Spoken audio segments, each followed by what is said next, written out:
Welcome to Classic Academy Introduction to Algebra Brain Teasers Part 2. In this lesson, we will practice converting statements into algebraic expressions, use letters to represent numbers, and understand variables and constant through simple examples. So let us begin. Brain Teasers question number 2. Write the number which is 6 less than 2/3 of number x. तो हमें ऐसा number लेना है जो 6 कम है 2/3 of x से। तो उसके लिए सबसे पहले हमें क्या फाइंड आउट करना पड़ेगा? उसके लिए सबसे पहले हमें फाइंड आउट करना पड़ेगा 2/3 ऑफ x। 2/3 का मतलब हो गया हमारा 2/3। ऑफ का मतलब हो गया मल्टीप्लीकेशन और हमें किसे मल्टीप्लाई करना है x से। तो जब हम किसी नंबर को वेरिएबल के साथ लिखते हैं तो हम विदाउट मल्टीप्लीकेशन साइन लिख सकते हैं उसको। तो 2/3 x हो गया हमारा 2/3 x। अब इसमें से हमने लेस करना है, क्या ये लेस करना है? नंबर 6। तो इसमें से हम लेस कर देंगे, दैट इज माइनस कर देंगे 6। हमारा फाइनल एक्सप्रेशन क्या बनेगा? 2/3 x माइनस 6। नेक्स्ट है हमारा 3 times the sum of z and 5। तो हमें क्या निकालना है? हमें निकालना है 3 times the sum of z and 5।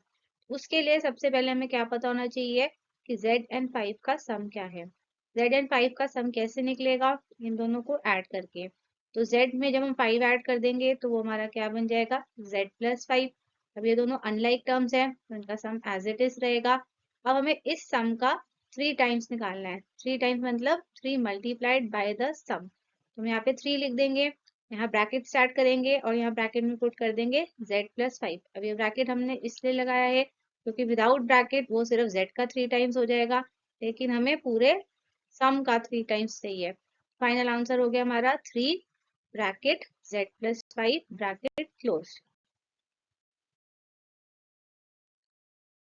Right statements for. सबसे पहला है हमारा 4/5 bracket a plus 2।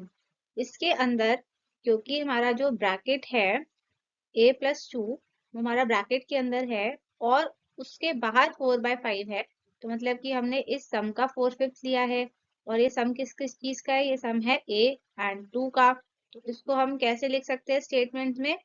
4/5 the sum of a and 2। Second part अगर हम इसके अंदर देखेंगे तो वो है हमारा 4/5 a प्लस 2। यहाँ पे ब्रैकेट नहीं है तो 4/5 किसका हो रहा है? सिर्फ a का। और उसमें क्या ऐड हो रहा है? 2। तो हम इसको ऐसे कह सकते हैं कि हमने 2 को ऐड किया 4/5 ऑफ a में। इसका स्टेटमेंट क्या हो गया हमारा? 2 एडेड टू 4/5 ऑफ a या 2 मोर देन 4/5 ऑफ a।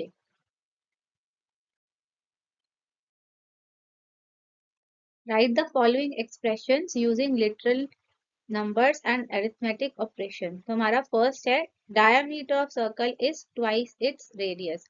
इसको अब हमें एक्सप्रेशन फॉर्म में लेना है। तो हम पहले ले लेते हैं डायमीटर को d और रेडियस को ले लेते हैं हम r। तो यहाँ पे मैंने ज्यूम किया कि d हमारा है डायमीटर और r है हमारा रेडियस। तो हमने बताना है कि diameter is twice the radius. Diameter क्या है हमारा? d और ट्वाइस ऑफ रेडियस क्या हो गया हमारा? 2r। मतलब d किसके इक्वल है? 2 टाइम्स r के। तो हमारा एक्सप्रेशन हो गया d is equal to 2r। Twice of x subtracted from 1/3 of y। अब इसके अंदर हमें ट्वाइस ऑफ x को सब्ट्रैक्ट करना है। ट्वाइस ऑफ x हो गया हमारा 2x और किसमें से सब्ट्रैक्ट करना है? 1/3 ऑफ y में से। 1/3 ऑफ y हो गया हमारा 1/3y।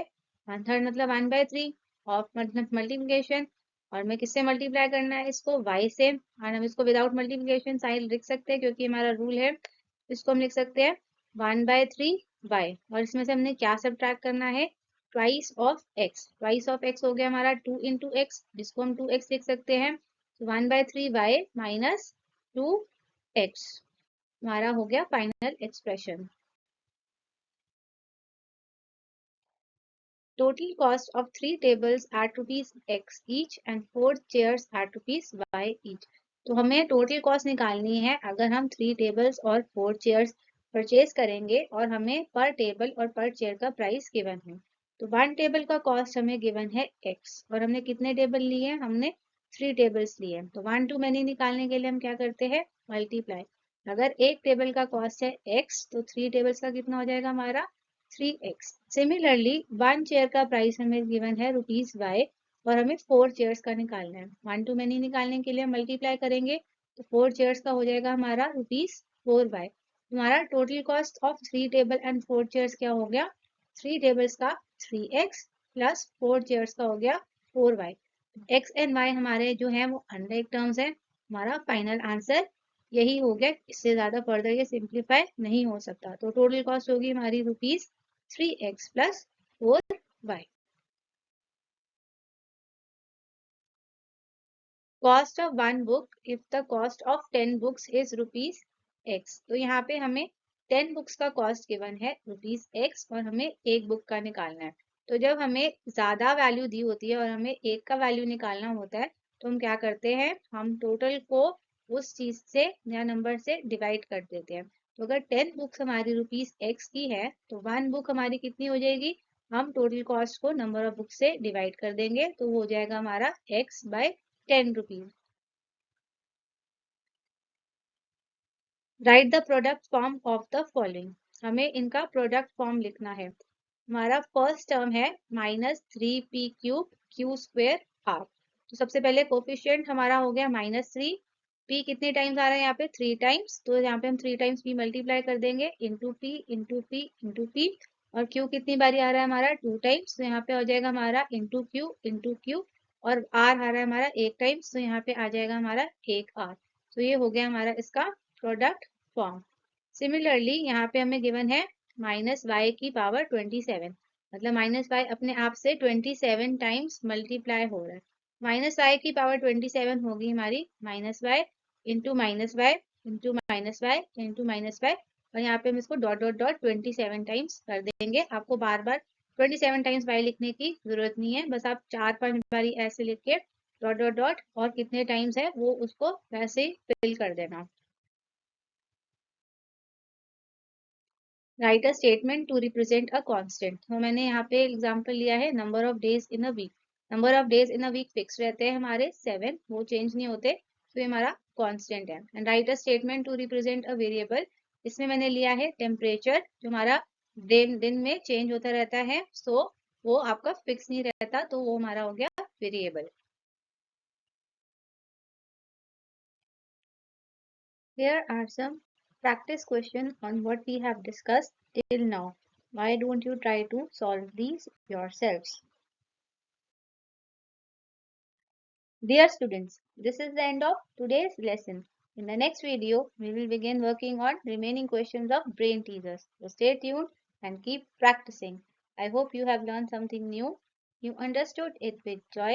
And now it's time to say bye with a smile. See you next Monday for more fun and learning.